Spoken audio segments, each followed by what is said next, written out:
Not all blood is the same. Doesn't that strike you as odd? The majority of melanated people are in blood group O. The majority of Caucasian people are in blood group A, B, and AB. Doesn't that strike you as a little bit peculiar? But here's the twist. The blood group O is the universal blood group. What that means is that O blood can be given to the A, the B, and the AB group. But the blood from the A, B, and AB group cannot be given to people in the O group. Okay? And I'll call the O group the other group. O for other. So, group A can only be donated to those with group A or AB blood. Group B to B and AB, but AB can only donate to AB. The blood group O is the universal blood donor. It can donate to all blood groups, but the A or B group can only donate to its own blood group and AB. And the significance is this. The AB cannot donate to anyone other than its own blood type. You see, if people are given the wrong blood, the person's immune system will attack the incompatible blood and then reject it. So there are different blood types, but the O group, the other group, is the universal blood type because it can be donated to any blood group. Those of blood group O can only receive blood from group O, and the body will reject type A, B, or AB. Now that strikes me as a little bit odd, because if all humans are the same, why are there different blood groups? If all humans originated from one source, how can blood spontaneously mutate? You see, if your blood has incompatible blood cells, it will reject it. So one blood type cannot mutate to another because the antibodies in the blood will attack and eradicate it as foreign and dangerous. Do you follow me? Blood group O, of which the majority of melanated people are, can donate blood to every other blood group, but cannot receive blood from any other blood group. So I'm simply trying to deal with logic and reasoning here. You see, there are a group of people whose blood is universally accepted by all blood groups, but there is another group of people whose blood is unique to them. So how can this be? Well, no one can explain this conundrum. No one can explain how this has come to be.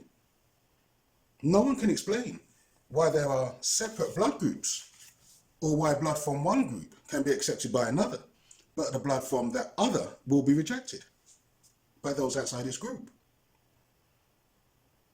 If blood is unique and specific to a particular group and cannot be transferred to anyone else outside that group, then surely that group is unique to itself.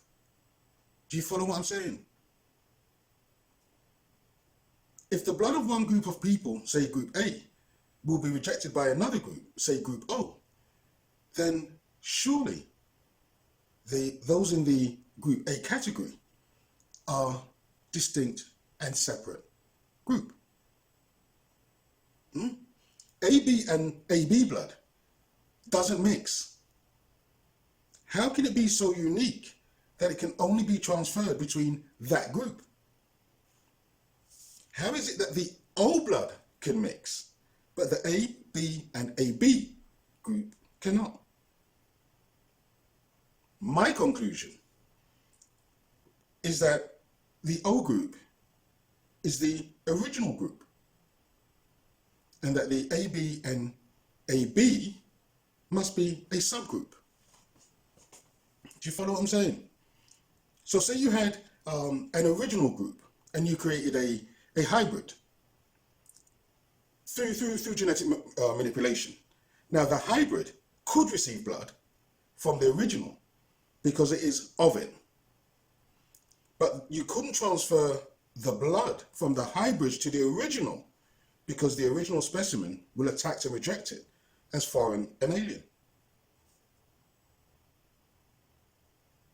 You see? Now, if people believe that all people are the same, then this peculiarity will go over your head.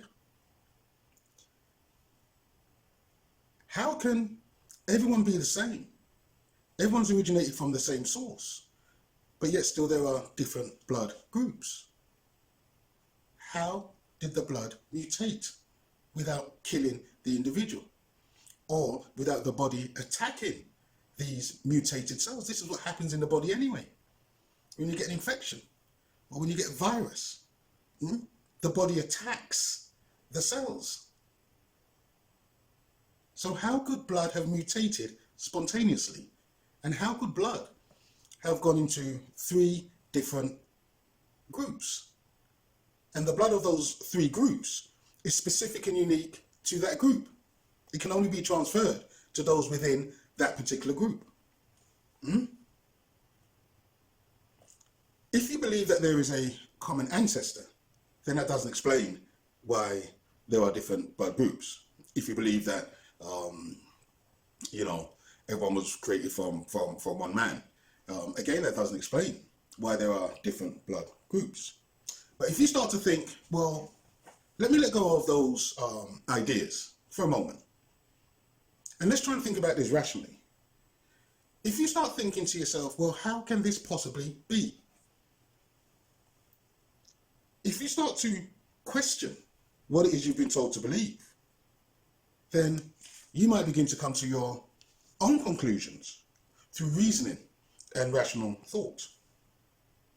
If you let go of the 2 options that have been given to people as to the origins of man, put them aside for a moment and just ask yourself, how is it that separate and unique blood groups have appeared that can only be accepted by its unique group, and it will be rejected by any other group?